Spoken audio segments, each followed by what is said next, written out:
Hey, what is up, everybody? Hunter here, and we have a great interview today with gmoney, founder of 9DCC and world famous ape CryptoPunk, notably for taking a $1 million loan out against that punk using Gandhi. Um, the entire show is based around the idea of using the blockchain to elevate a fashion brand and how that has increased the ability to sell and create a community around that brand. It's a really fun conversation, also exploring all of the novelties around how blockchain is giving more tools to companies to form those communities. We also go into AI, we go into tokens that G is looking at purchasing and has purchased, as well as his thesis for how crypto plays out with the evolution of AI. We cap things off with a really important conversation around how he is taking the market as it is changing, and obviously things have heated up a lot, but how he is keeping level-minded and not chasing bags, being a momentum trader where he knows he can thrive, but also not bag watching and keeping himself kind of just in his zone and not trying to FOMO into things. I think that closing statement is, if anything you're going to watch here, definitely watch that. But it is a hour of action packed and alpha conversation between me and G. So happy that we could have him on. I love him. He's a great person, and I think you'll enjoy the chat. As always, thank you to our sponsors, Gandhi and Future Proof, for making conversations like this possible. Leave feedback, leave comments, let me know what you thought about the show. It helps make it better and get us better guests, as well as increase the quality for you. I think that's it. Sit back, enjoy, and enjoy the conversation with G. Coming right off a drop, you just dropped the Black Box, which has been highly anticipated. It's a unique way. We've never seen a clothing drop like this before. On-chain, minting, claim, physicals, and then there's even additional on-chain activity to come after this with claiming those physical pieces and a CryptoPunk giveaway. It's crazy. Like, walk me through the process. Walk me through. I mean, we'll get to like 90C overall, but like this drop specifically, what was the inspiration? Why do you think you're like that's redefining for fashion as well? Yeah, so I think since we started in 2022, like we've always been trying to, one, how do you connect the real world on chain? How do you try to solve for these problems? So I think I think we have a lot of people working on the financial side of things, and it's like, all right, well, how do we work on the culture side of things? Because not everything, people don't only do stuff just for money, right? And so like people do stuff to feel good, people do stuff to feel good, to look good, to all these things, right? And so that's been kind of like one of those driving forces with 9DCC. It's like, how do we, and I learned this really early on, how do we get people to connect, to form relationships in real life, and then what does that lead to, right? And like I was really inspired by the first time I did a meetup with before I even launched 9DCC.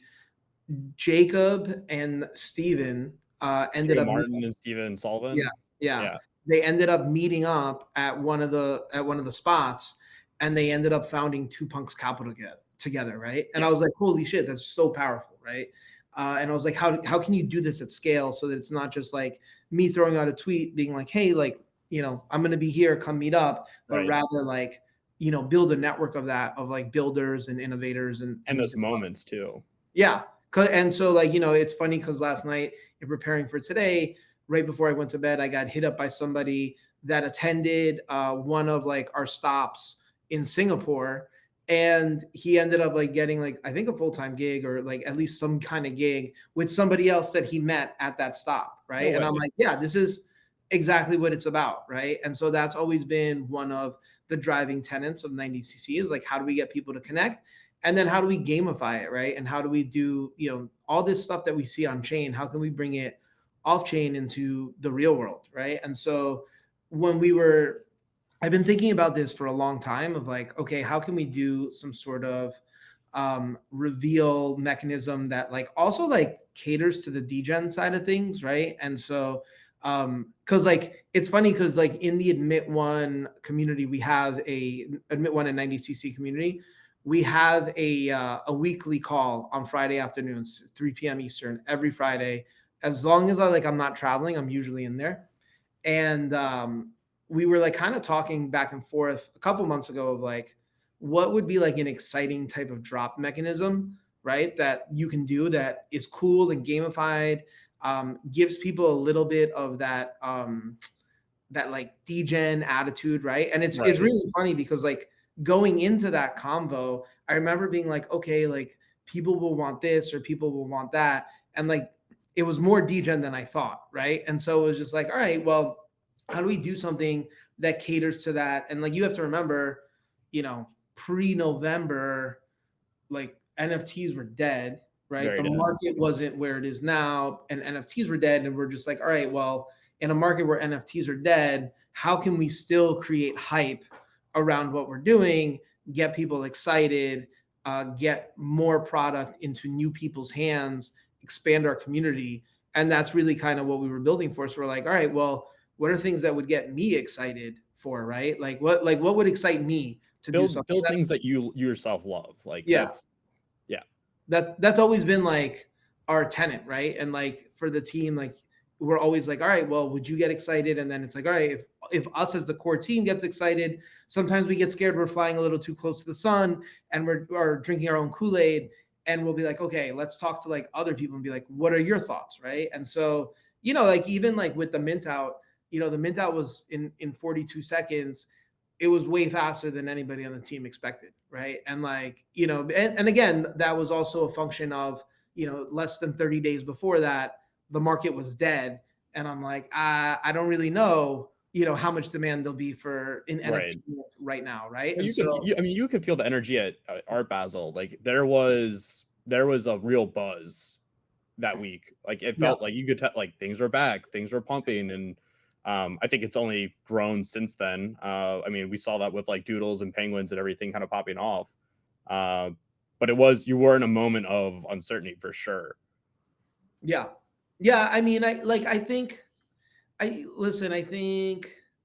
anybody that ever does a mint or a drop or whatever, you always have to like, you have to optimize for like both tails, right? Like what happens if it mints out in 2 seconds, and what happens if like there's zero demand, right? And like, Right. and then like the high probability of like somewhere between that Do you spectrum. think a lot of founders and like a lot of people like launching for the first time don't think through all the scenarios? And it's like, I mean, it is a hard thing to like game out. Like you never know what could Right. happen. Like I, even again back to even the reveal today. You didn't know that you were gonna have that issue of everybody getting hats. Like that's you have to think on your feet and be ready for that. Have the war room, have a team that can react to that. But yeah. do you like it's Yeah, it's funny because like leading up to every drop, like we're like, well, what about this and what about that? And like even though it's a tail risk or whatever, and there's a sub 5% chance of it happening, like what happens in that scenario, right? And then it's like of those, like let's say those two extremes, which one's a better problem to have, right? Like an instant sellout is a better problem to have than like selling 5%, right? And then it's like, okay, well, like from a business standpoint, how do you make it fair as possible, but then also like helping you achieve those business objectives that you want to achieve, right, for the right? project. So it's a delicate balance. Like I will give like, I think on the team in general, we're really good. We always have war rooms going into drops. So like even, when the hats started coming out, within, I think like we noticed it obviously in the first minute when we started getting pinged on it.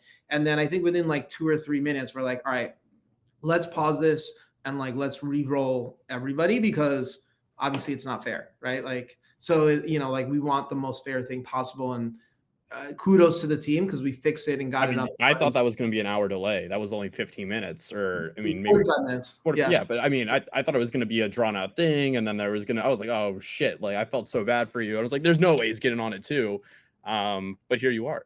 Right. Yeah, no, and dude, that's because the team is cracked. Like everybody on the team and like, people are we've been like handling like support tickets, making sure, you know, people like, cause like that's the thing, right? Is like you want satisfied community members to the best that you can like Yeah.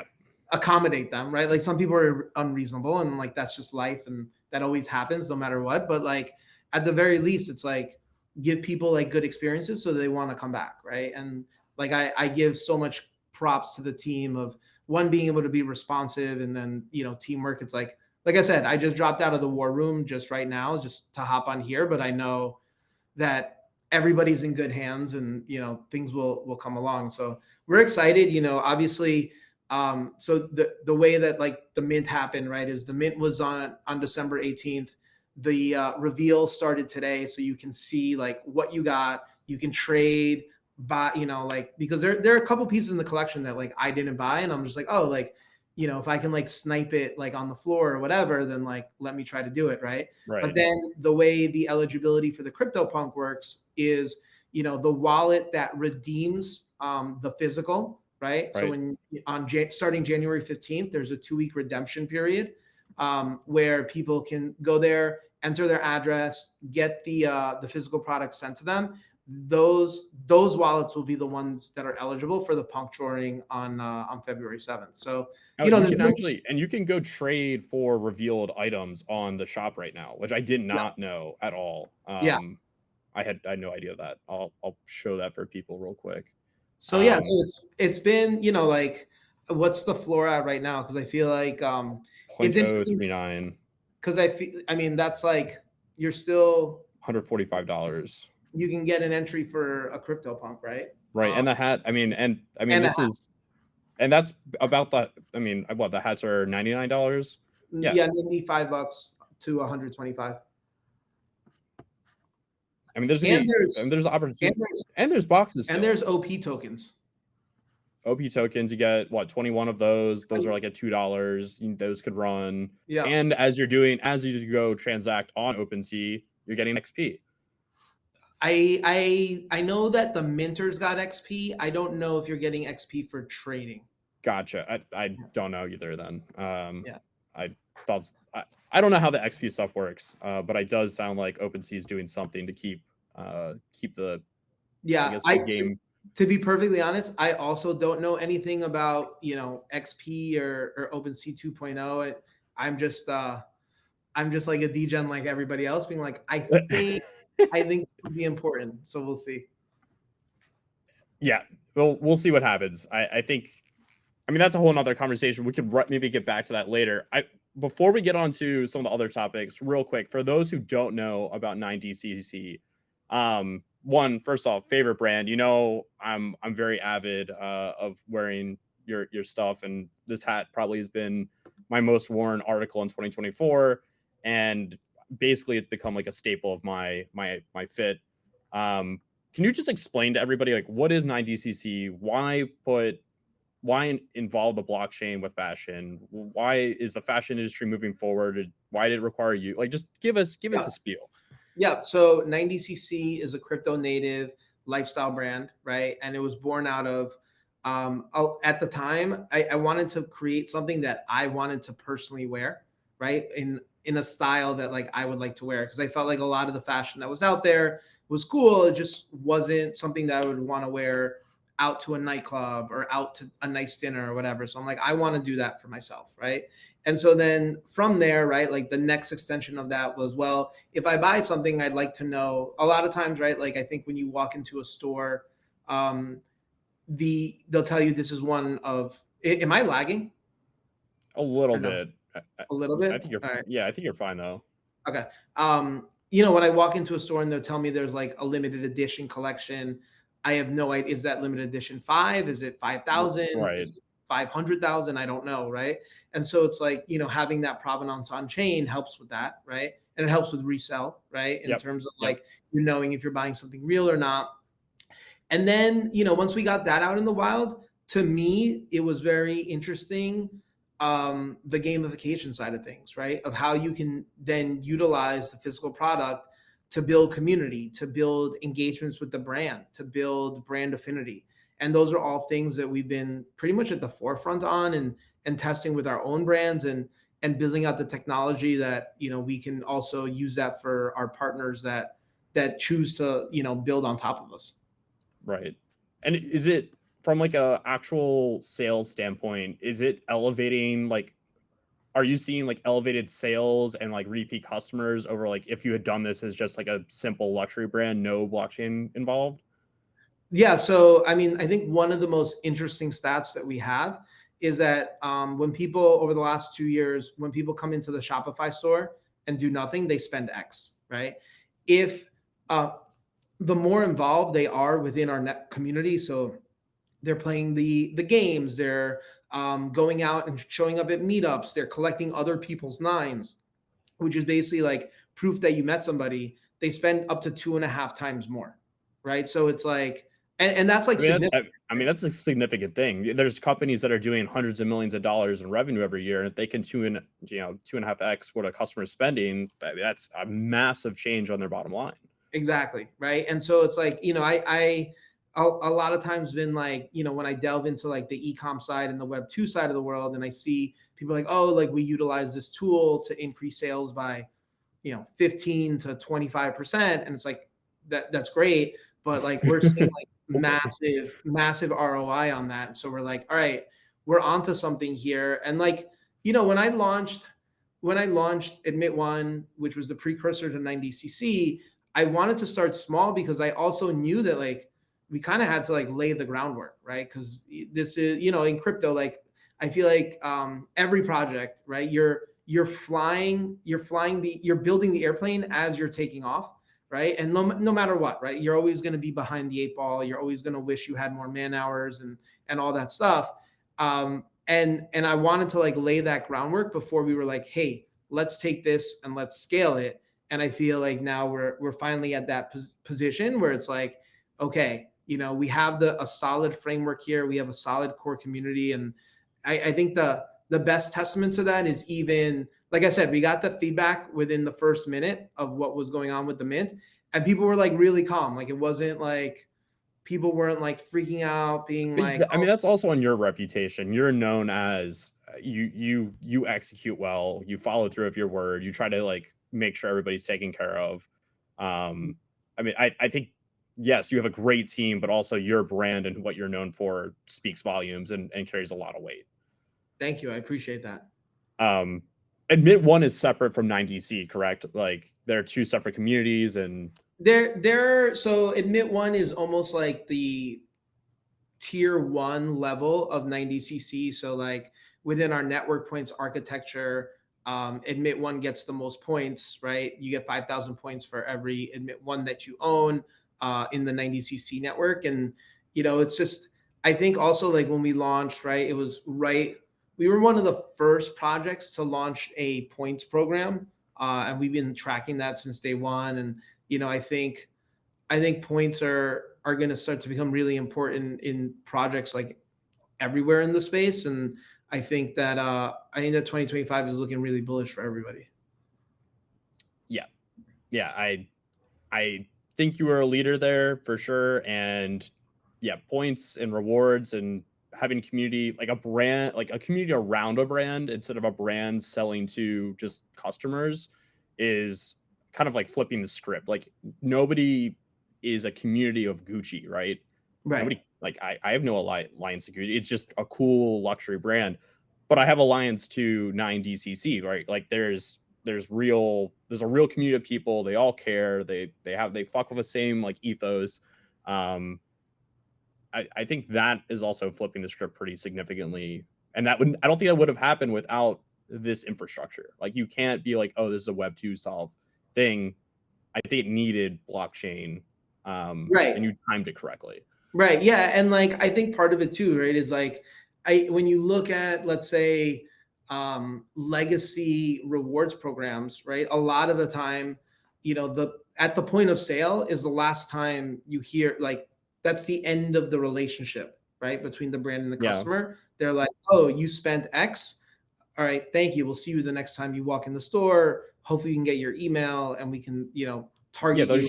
You'll get emails from Gucci and Burberry, and they're like, hey, like, new collection came out, new drop came out. Like, but it's never like an actual collaborative communication Right. of engaging with them. Yeah, and like, to that point, right? We about a month and a half ago we launched a daily game, a daily slots game where you can tap a physical product, you can earn network points just for tapping, and like the engagement on that has been insane. And like, there's streak bonuses and whatnot. And I think somebody posted in our chat yesterday that they have a 35-day streak going, right, where they've literally tapped the physical item. They have to have a sticky note or something on their desk. I mean, that's insane. But the thing is, like, it's become habit. And I'll say I was very much inspired by I play the New York Times Wordle app.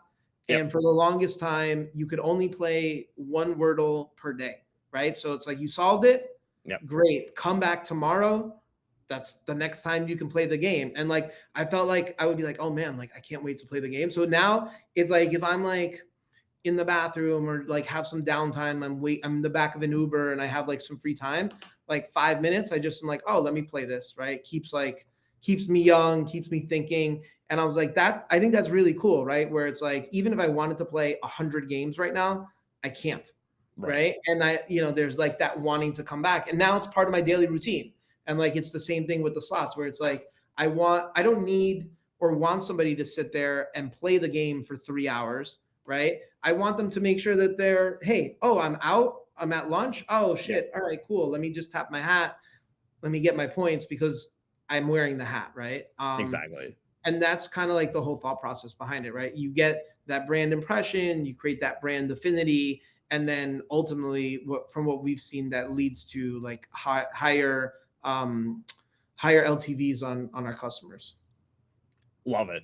I mean, again, you're crushing it. I love the brand. I know many people love the brand. The comments obviously are all positive. Excited to see what comes next, what you guys are doing. You're on to iteration 5 coming up next, correct? And a new collection, hopefully, as well.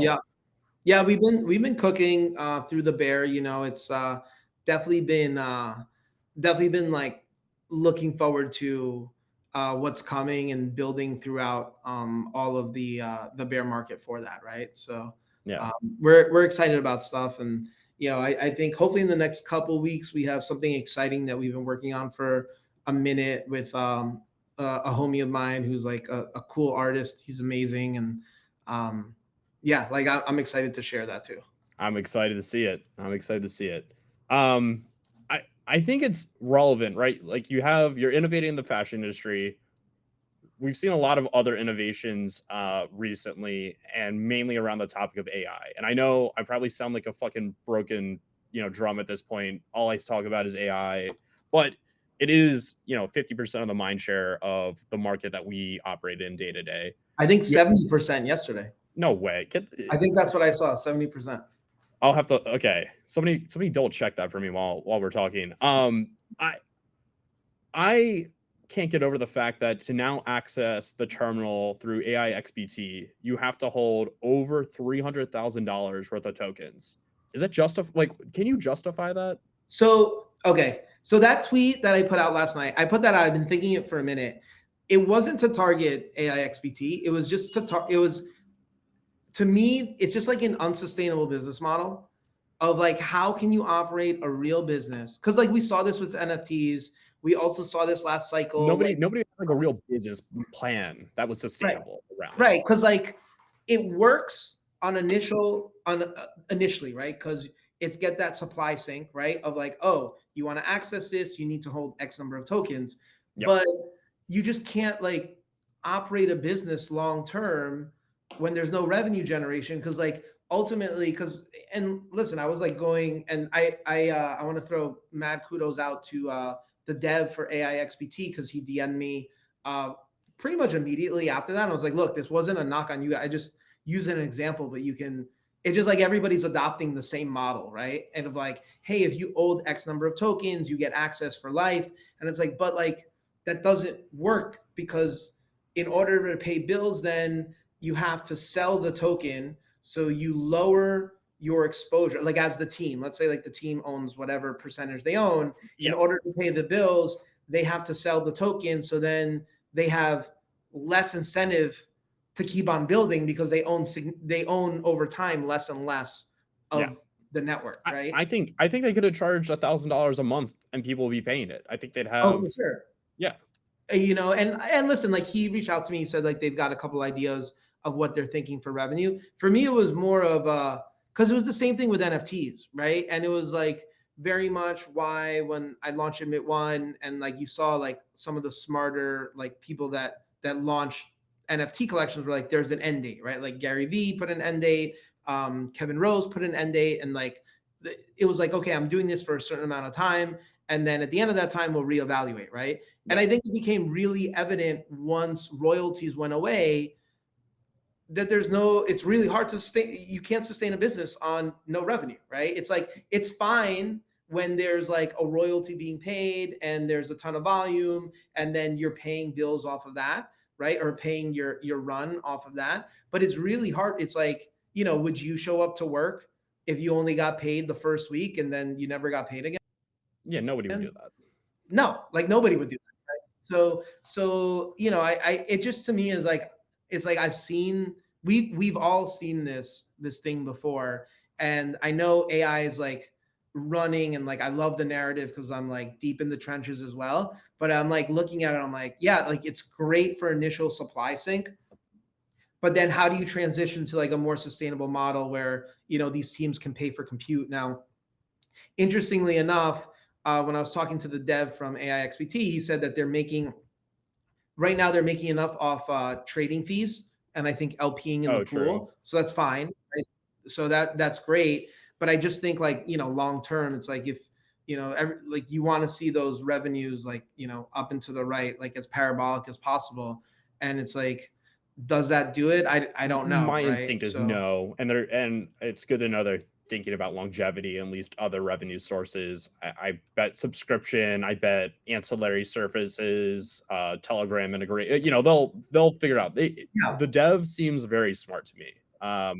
And he's like solid on the data side of like ingesting data, organizing that data, pulling insights from that data. It deserves to be leading the pack right now for at least from what I can tell. I haven't talked to the dev. I know Saigar has, and it sounds like you have enough to get a little bit of a taste of where his mind's at. What are you looking at else, like on top of AI XBT? Is there anything that you like, or is there a sector of AI that you like? So, kudos to you, because I remember when we were in Miami, and I think AI16Z might have been like maybe a little bit below 100 at that 100. Point. Or it was right there. That was like after the FUD. And you were like, it's the best tech that I've seen.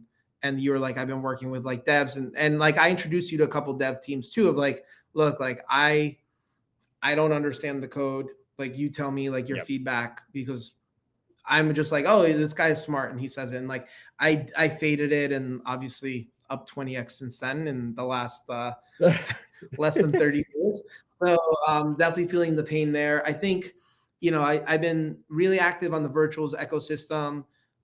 Bully is probably like my favorite play on like the Solana side at the moment, like in terms of like pricing. But I've been chatting with the Cerebro guys. Right. I've been chatting with a lot of these different teams. I find it like super interesting. I still am, for better or worse, a Tau bull. You really are. Bull, and you're the only person on the timeline screaming about it like you do. Well, like the thing is, so they're gonna launch dynamic Tau hopefully at some point in Q1, and I think that I think if you take a look at kind of like, and everybody's going to this model now of what virtuals has, right? Where it's like you need the virtuals token in order to buy a pre-bonded AI agent, right? And then even afterwards, right? You can swap on Uniswap or whatever, but it trades through virtual to get there. But yeah, like I think that at the moment, it's kind of underpriced, because I think there's like a lot of AI narrative that came like out of the woodwork, right? And like took a lot of that mind share there. But I do think that DTAU, when it drops, is going to kind of do the same thing that virtuals did, where you need Tau in order to invest in these subnets. And it's going to be very similar to what happens on virtual, where somebody launches an agent, somebody launches a subnet. Right. And if it picks up steam, you can earn more tau if you find the winners early, right? And in order to play in that casino, you need to have tau, right? The same way that you need ETH to operate on Ethereum and stuff like Right. that, right? But I'm super bullish on it because I just think the architecture of it, it's not like, oh, this is one use case of AI. It's like, yeah, like pretty much everything I've been seeing out there can be a subnet on BitTensor, right? And it's like a coordination tool. So the thing that gets me most bullish on it for detail coming up is that I see a lot of people in the BitTensor ecosystem have been tweeting about virtuals. So I know that they're like keeping an eye on it and seeing like what's happened there with the supply. If they figure out a way, I mean, obviously their compute and their inference stuff is very separate from like when you're using AI 16Z or virtuals, all that actual inference is being done not like in the block, like it's going and using like OpenAI's compute or Grok's compute. It'll be interesting to see if we ever see alignment there where as like our side of the industry grows, it makes sense for somehow like these larger companies to start integrating into decentralized compute or whatever it might be. I think that'll be. I think it will, right? Because it's like ultimately at the end of the day, you're gonna want like as least censored compute as possible, right? And that's like the power of decentralization, right? Like, why are we here? Because decentralized rails, we can kind of make our own destiny and whatnot. And I think decentralized compute's the same type of thing, right? Instead of, some keyboard members at OpenAI deciding what the agenda is, and it's really interesting because even when I use LLMs, like I use ChatGPT for certain things, Claude for certain things, Grok for certain things, right? Like, and like when I want the best, most unfiltered news, I go to Grok, right? Like most up to date. I'm like, I don't want any like bias per se. I'll like just go on there, ask it like about whatever's on the timeline or some event that just happened, right? And I go there, but I won't go to a ChatGPT about that because it's like not really, I feel like even if it's not being censored, I think it might be, right? Yeah, so you never know. Why do I want to second course? Right. Do you think we're gonna have do you think AGI comes this year? Like Sam said, I mean they say they figured it out. How does that change your life? He said yes, right? Like they didn't. So I might have missed it because I wasn't in front of my computer that much yesterday. But from my understanding, he redefined what AGI was and then said we might get a SI, which is super intelligence, right? This year. So or next year. Okay. So he's basically moving the field goal post a little bit. I mean, if you redefined it. So, but yeah, I guess so. I didn't read exactly what the redefinition of it was. Okay. But I mean, if he said it, I think the CEO of Perplexity said it a couple months ago. I mean, it's just like I'm kind of excited. I think it's going to be. I was trying to mess around this weekend with stuff. Every couple of weeks, I'll mess around with AI to see how I can like bring it into my workflows because I'm like I would love to have a true agent where it was just like, hey, I want you to handle all the billing for the brand, right? Like to all of our payables and all this stuff, and like report to me, and like I can ask you, but I know that you're doing it. We're not there yet, right? Obviously, right? I can tell AI to do things. I can tell it to do things on spreadsheets and whatnot, but I can't say, hey, make sure all the bills are paid and bills are invoiced for this month by like the middle of the month, right? We're not there yet. I mean, it seems like we'll probably get there by the end of the year. We're not far off. Yeah. I even remember when I was seeing what Claude did with like the computer control thing. And I was just like, oh, this is really cool. And my first question was, how do I load Telegram on here so that I can literally message it on Telegram and send it things to do on that computer? And it would like reply to be like, hey, like check flights and like book a flight to Miami, right? And it would come back and be like, here are the flights based on your preferences. This is what I booked, right? Yeah. And I think we're there almost, right? Like we're not quite there. I bet you it's there in the private betas at a lot of these internal companies. And like, I'm like really excited for it to become widely available. a business model that I've been fascinated with for a really long time was Keurig, mainly because they didn't do anything to change coffee except convenience. You didn't have to deal with the grounds. I think the idea of convenience for every single thing we do is going to be a new business for through the use of AI. So, doing your Yeah. taxes, it'd be very convenient just to drop all of my documents and then, here's some questions. Cool, done. And I don't have to spend Yeah. crazy amount of money or crazy amount of time dealing with a lot of the BS. Or, maybe something that's a little less like high stakes. Like booking itinerary to go for a trip. It would be nice to go to Art Basel and just know the day before my flight, my Airbnb, and bags, everything's taken care of, and I just show up. Yeah.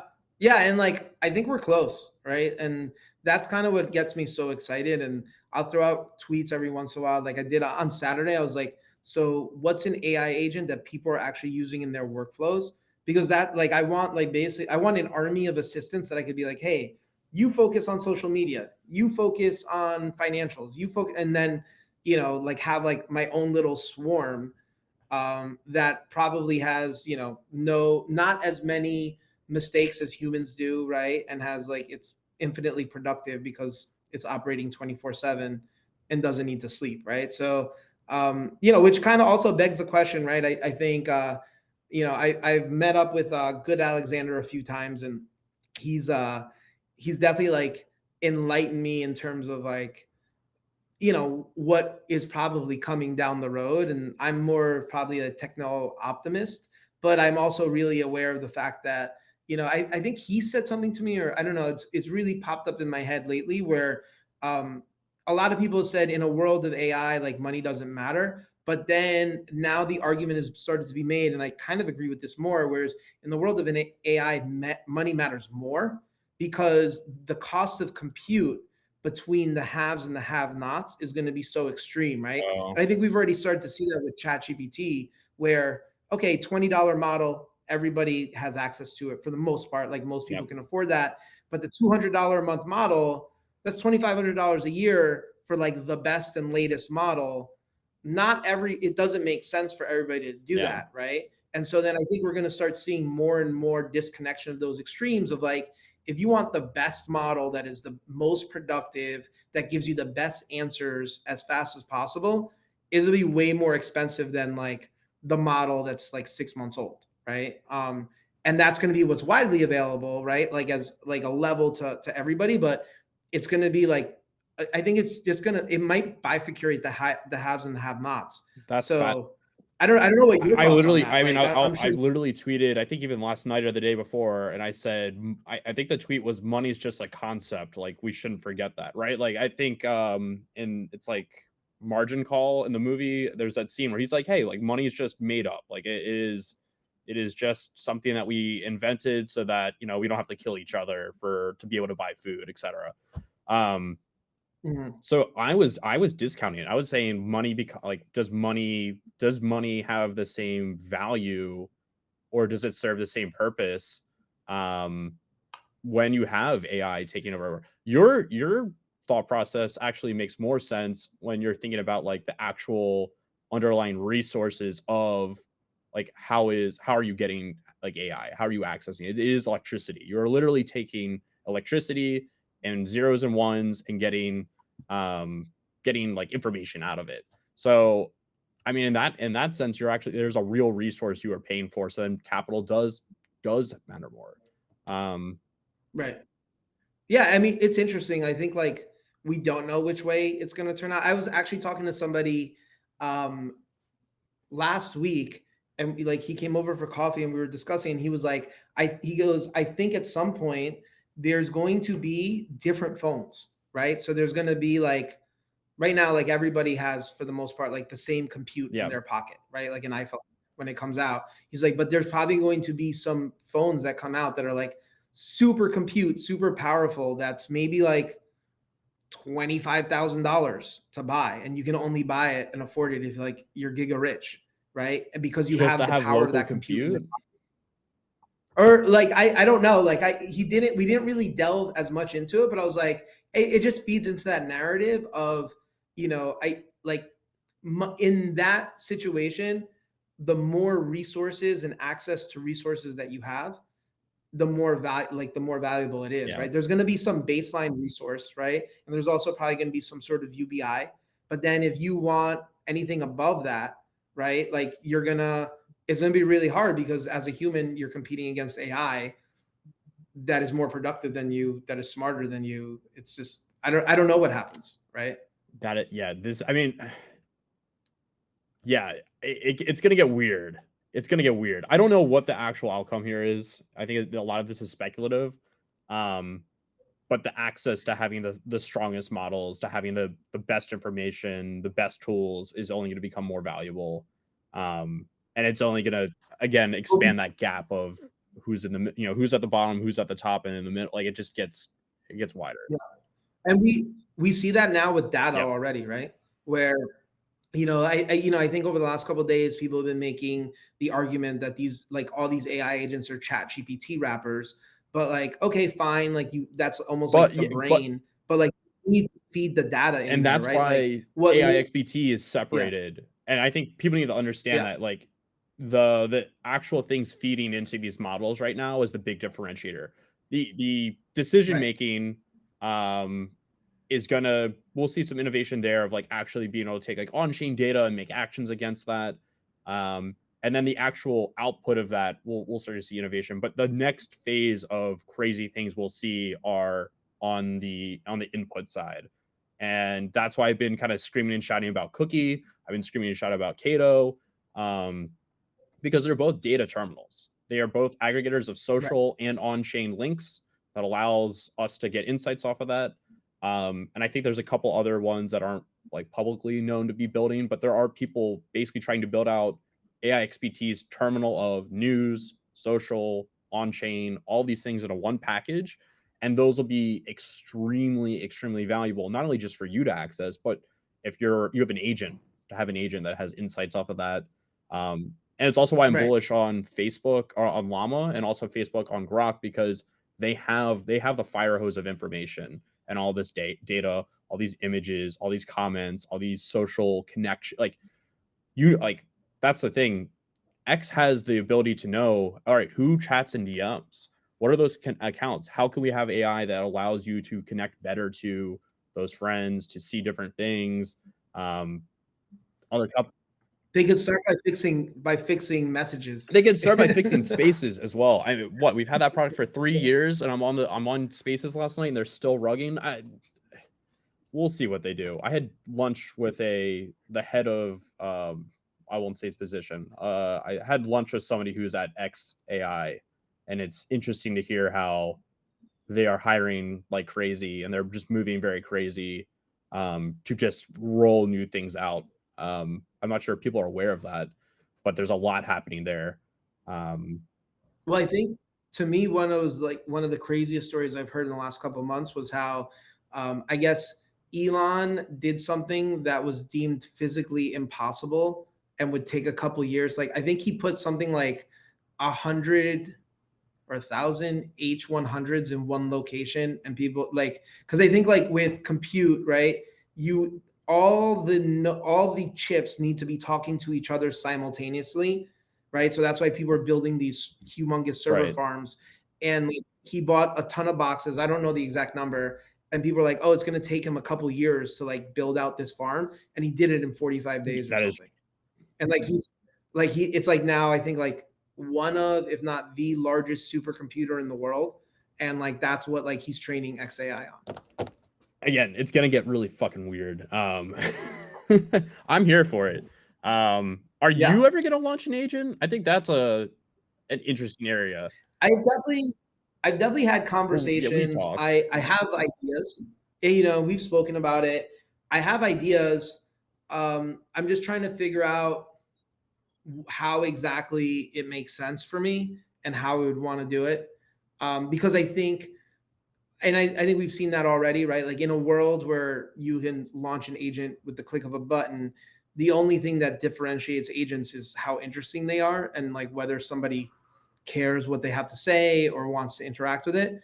Because it's the same thing with social media, right? Anybody can open an account and get on socials, but that doesn't mean you're going to be famous, right? It's like it's really like the quality of the content and whether people want to consume that. And I think it's very much the same with agents and AI. Like I said, I have a couple ideas. We've spoken about them. I'm trying to find the right way to do it, the way I would want to do it personally, but it's definitely something I've thought about, right? Because I'm also like in the trenches and I'm watching what works, what doesn't work, what I think, again, what would I be interested in and see, if I'm interested in it, I'm probably not the Right. only one. You're a good right? tastemaker. That's been proven time and time again. One of your earliest tastemakings was when punks were very early. Against the grain of many, you went and purchased an ape punk. It was I think a historic purchase at the time. That has now risen to be one of many of your good investments that you've made, and become an iconic punk within the collection that is synonymous to your identity. You then recently went and took $1 million loan out against that punk, basically showing people that yes, these JPEGs do have value, and not only do they have value on the hard sell side, but there is intrinsic value that you can pull out of them at an APR cost to you, but you can pull value out and use that value and then go back and claim. Walk me through the story of the punk. Walk me through the loan. It's again one of the most well-known punks. Why the ape? Yeah, like so the ape at the time was the only reason I bought the ape was because I couldn't afford an alien. I was priced out of an alien by that point. But I was like, I wanted to buy the alien. I was trying to figure out how to do it. I just didn't have the money at that How point. much were they back then? And the alien traded like a week after I bought my ape at 600K.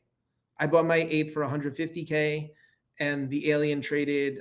Flamingo bought the alien for 600K, probably like a week later, and then that's what got me to join Flamingo, because I'm like, oh, if these people see the world very similar as me, Yep. I want to be part of that group. And I think Flamingo is amazing because there's so many tastemakers in there and so many gigabrains that like it's literally like one of the only investment DAO calls that I am consistently on, because I feel like I learn a lot every week.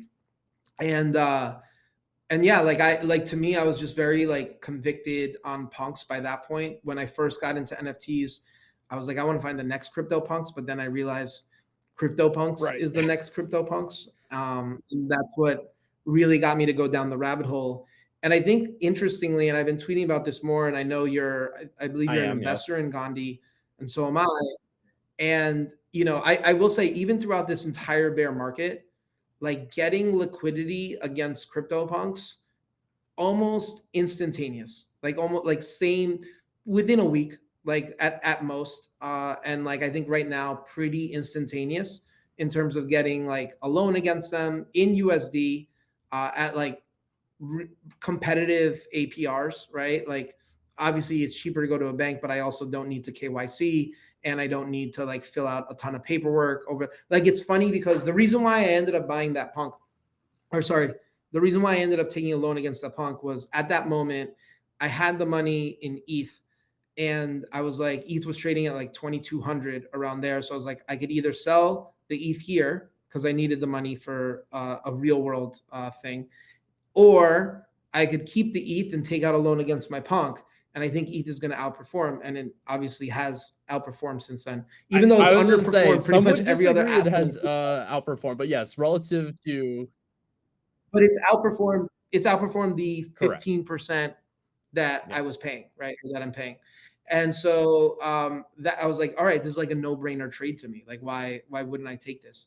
And so that was the reasoning for it, and that's why I did it. And like I think what is going to happen after this bull market is I think two things. One, people are going to realize that like at the highest end, like for CryptoPunks, Squiggles, and Glyphs, I had almost instant bids. Like at any point, like I can go, there's like a small pool of lenders in crypto that are lending against these assets that are willing to lend at pretty competitive rates against any of these assets, right? So I think one, that probably drives those floor prices higher longer term, because you don't need to sell it to access liquidity. You can literally take out a loan against it. And if it's priced in USD, even better than having it being priced in crypto. And then two is, I think, as crypto becomes more and more mainstream, people are you're going to get more TradFi lenders willing to loan against, 100%. an asset that's like full, like I would say lending against a CryptoPunk is probably safer than lending against a house. Like, it's on chain. You can take if somebody defaults, at 50% LTV, you can take possession right away, Yep. sell it in an hour, almost instantaneously, compared to what that's like against putting a mortgage out there, or for closing on a mortgage. Like, that's a multi-month process, time value of money. So I think, that to me is like the crazy thing is I think people will start realizing that it is triple A collateral and like the best type. And there's also no carrying costs, right? Like that, like I can, if I own a piece of real estate, I have to pay the maintenance, the taxes, and all of these things just to keep on owning it. Whereas with an NFT and my CryptoPunk is just like, oh yeah, like if I'm borrowing against it, for sure I have to pay the loan against it. But if not, it sits there and it's an asset on my balance sheet. I think my thesis here is CryptoPunks are going to be fueled by the realization that there is real extractable liquidity without losing the asset via getting a loan against it. And I think they'll lead that market. One-on-ones will lead that market. I spent some time talking to the Gandhi founders who, again, I'm an investor, so like this is a hard show, but I think if you haven't looked at their website, you need to, because of how I think it reshapes the way we think of NFTs and also like selling and getting value out of NFTs. But I do think that changes how CryptoPunks are viewed and also valued. I think that's what helps them fuel above $1 million. I mean, $1 million floor would be capped, but like that's, I could see them going that high once people are like, oh, wait, shit, these are wanted and I can get 70% of value out of them. Sick, I'm in. Right. And like also to that extent is this is why I think I like collections a little more than like one of ones, is that collections have enough liquidity and enough depth in there and enough eyeballs on them. Whereas like the one of one market, like it's a little more niche, right? Like it's like, oh, I'm a collector of people. Of course, there's people willing to loan against that, but I don't think that is as deep as a market as like, a 10,000 collection, right? Which is why, again, what I like, I think penguins might get there this cycle, right? Because like I think in the space we throw around blue chip a little too loosely. Like a blue chip is like here for decades, right? That's where it comes from in the world of equities. And I think people like put things on blue chip status in crypto, with like 2 months of a track record. NFTs haven't been around long enough to even have like under a blue chip, under normal traditional terms of what that would be. Model. So, but yeah, like I'm just so bullish on it. And I think that these liquidity unlocks is what really is. Like I said, I literally use my NFTs as assets, right? To take out loans against them. I'm paying a little bit of higher rate than I would at a bank. But then at the same time, like it's funny because I took out a HELOC against like my apartment, and I think it's been like 4 or 5 months that I've been like trying to like, oh my God, through the paperwork and the DD that they all need to do. Like you're still not done with it? Like you're still going through the process? Yeah, I'm still not done. Right. I think like it might be done next week, but like the craziness of it, right? Whereas just like, meanwhile, like on chain, I can take, I hit up the Gandhi guys. I'm like, hey, look, this is the asset. They goated, back dude. within an hour of like, one of the best teams I've ever met. Dude, they're best great. teams I've ever met. Yeah, they're amazing. I guess you kind of brought it up already. Pudgy Penguins, they've been in the news as well. I'm not sure if you own any or what your situation there is. I don't want to ask you take thoughts, right? Like I hate asking for your opinion on like how another collection or another friend in the space is doing. But I would say from a branding standpoint, what do you think a lot of people should take away from what Luca has done in your eyes? Because you're good at seeing like, hey, like this guy's winning, this is what he's doing right. Um, I had a couple calls today, and people were like, I just don't like, how is he doing it? What do you think founders and other people they should do? Yeah. So I have, it's funny because I have a couple stories on Pudgy where I had the opportunity to invest when they originally bought it out from the original founder at that $2 million, and I didn't, because I didn't know the team, and I like literally like it was just like I was like, I don't know, like should I do this or whatever, and I was just like, no, I'm gonna pass. And so I like that was probably generational wealth that I missed. That no, not probably. Definitely generational wealth. That's probably, I think probably my biggest fumble will probably be in my entire career was that not doing that. I was fortunate enough to invest in their round a couple of years ago, and like I think their seed round or whatever.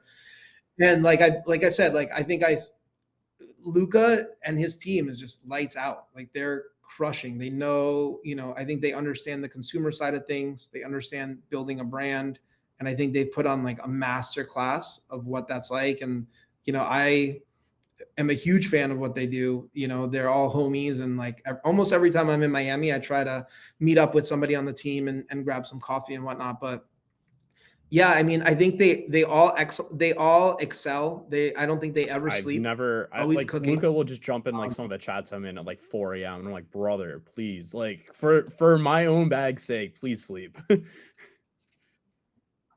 Yeah. And yeah, like I and he's awesome. Like just listening to him talk, like I just get fired up. And like I don't own any pudgies, and that was like another like miss. But I was like, oh, like my cope was like, oh, I invested in the parent company, so I have some exposure there. And then when Pengu came out, I like was day one of first 15 minutes I started buying. I'm still underwater on those trades, but like I'm so bullish on like I just think he understands, like he understands the crypto side of things. He understands the web 2 side of things, and I think he's like melding those worlds really well together. And like kind of talking about doing those things of like bringing on-chain culture into the real world. And that's something like we definitely look at 90cc too, right? Because like he's doing it through his vertical, we want to do it through our vertical. And like how do we make more, how do we have more shots on goal of helping crypto go mainstream beyond just like the financial application? Financial application is there. I think we're taking over, right? I think when anybody that uses a stable coin for the first time and they're like, oh my God, this is so much easier than sending a wire. A wire like, why am I still sending wire? 2005, right? Like I hate sending wire. Every time I send a wire, I'm like, this is exactly why I think 95% of my wealth is on chain, because I send a $10,000 wire from my bank account, and they freeze my account. I have to call them. They have to say, "Oh, do you know who you're sending the money to? What is this for?" And it's I've like, had $2,500 wires like held up before, or like not even held up, but it's just like delayed. It was like, it should have taken a day, and it took like 2 days to clear, and it's like, what the fuck? Like it just dumb shit like that. Like, dude, I don't like funding investments anymore that need bank wires. I'm like, like a lot of times, like if you can't take stable coins, then I'm gonna have to pass, right? But yeah, but I think we've seen that proliferation now in finance, and I think we're gonna start seeing that in these different verticals, right? And that's, to me, like the things that Luca has done and his team has done. And I spoke to him last Friday, and because he took I think like a week off to like decompress, because they've done a lot in a very short amount of time. And like just to hear him get fired up and like the way he's thinking about things, I'm just like, it just has me so bullish. And like I'm literally, I think I bought a little more Pengu this morning. I'm like, I'd say it's going to be my biggest bag by the middle of the week, but behind Tau. Tau's probably my biggest bag this cycle, and then Pengu will be my second biggest. Big bets.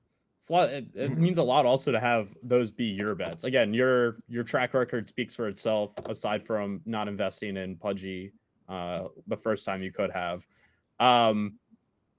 Look, I don't want to take up too much more of your time. I know you're busy. You got a company to get back to. On the topic of investments and other things you're looking at outside of AI, the entire market, outside of Pengu and Tau, is there anything else that you're like, hey, this is on my radar? I'm looking hard.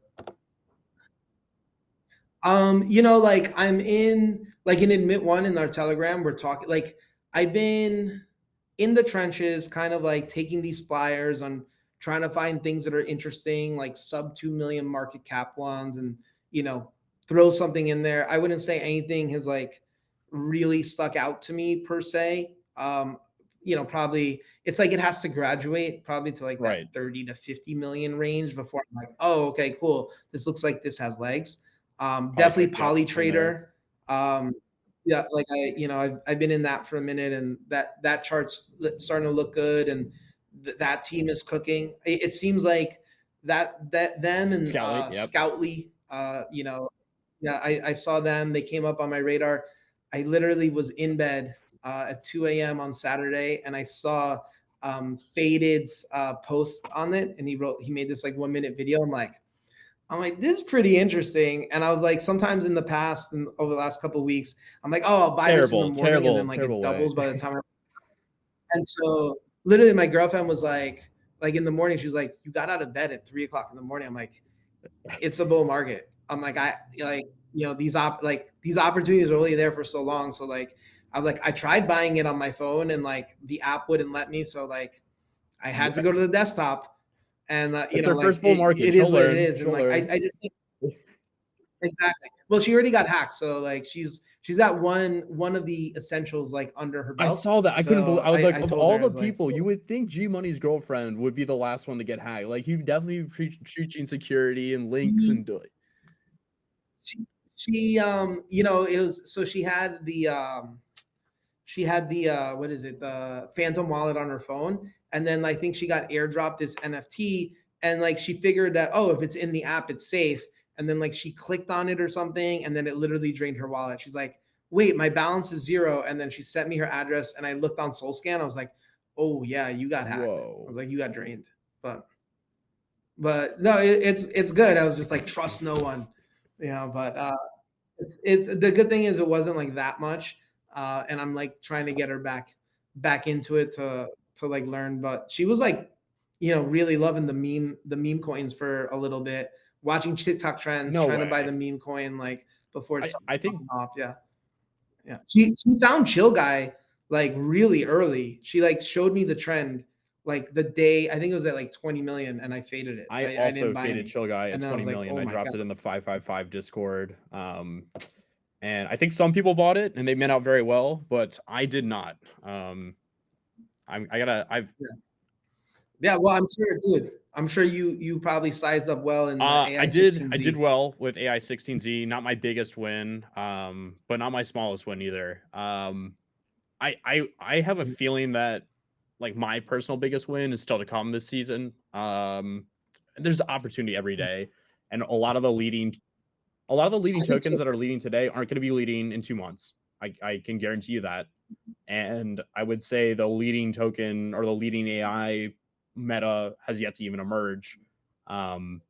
Because I think the current meta that we're in within the AI mindshare, it goes away very quickly once you start having on-chain activity and different data sources, especially the linking of on-chain addresses to social names on X.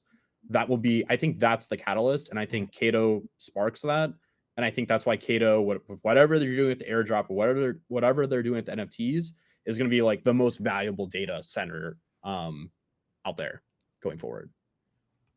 Right.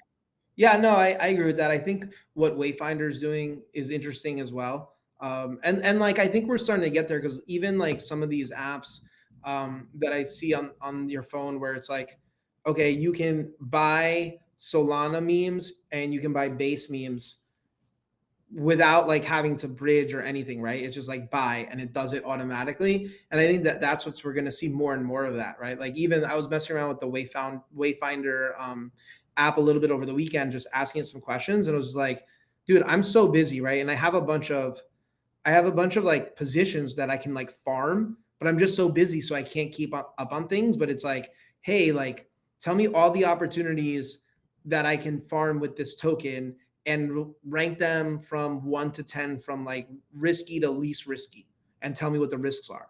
And being able to get that back and then say, oh, okay, cool, like deploy this, as is or whatever, right? Like I have virtuals and I like, oh, like somebody in the admit one community told me that they were farming virtuals on Aerodrome and they were making like 70% APY. And I was like, oh, I'm like, all right, cool. Like I'd LP this and make, some fees on that and farm a little bit.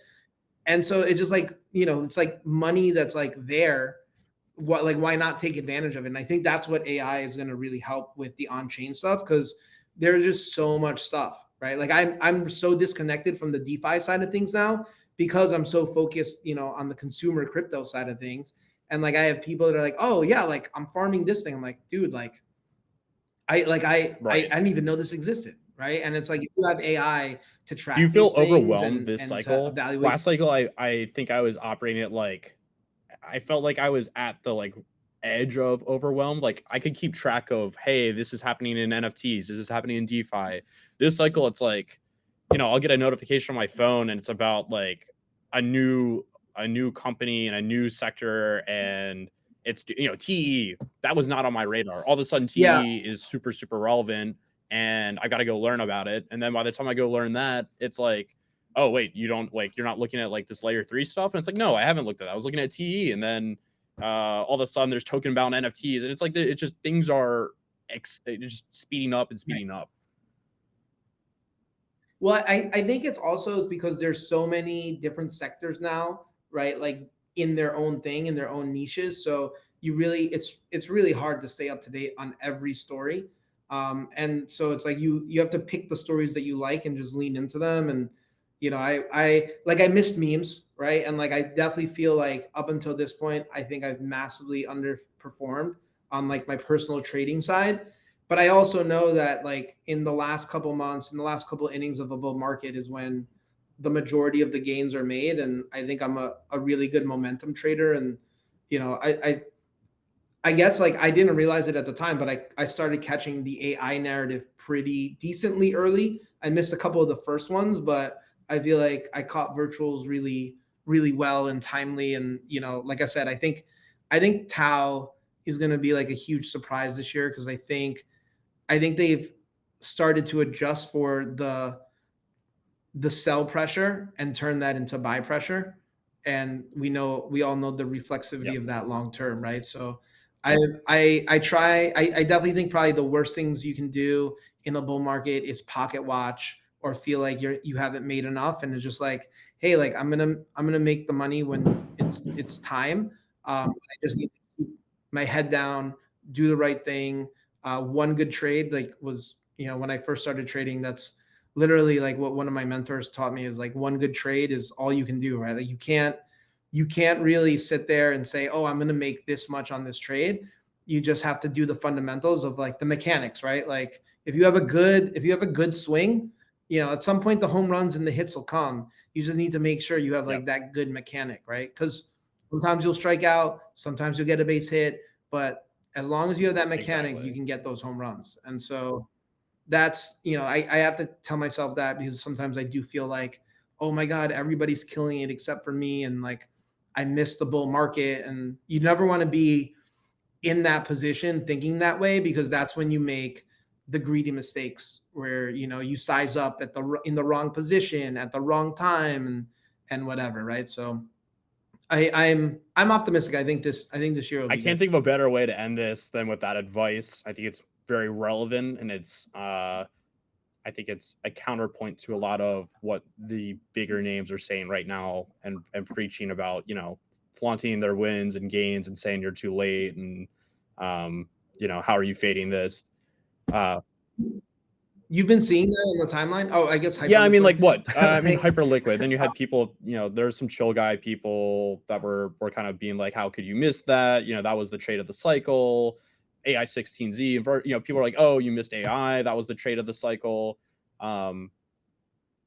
dude, the crazy thing is, you want to like I got virtuals at 40 cents was my first buy, and I started selling it at like $1 was when I started because I'm like, oh, this is like Yeah, $1 billion. Like that's sounds expensive, right? Like, and like I still have like a small position and whatnot, but like, that it's like up, it's a 10x from where I bought it. Yep. 2-3 months ago, right? There's But plenty there's going to coming. be plenty of those, and so I think you have to be patient. Your time will come, and I know you've been like calling a lot of things in your 555 group. I've been calling things in A1, and just trying to help my community make as much money as Exactly. we can, right? Because Yeah, that's what exactly. this is about. 100%.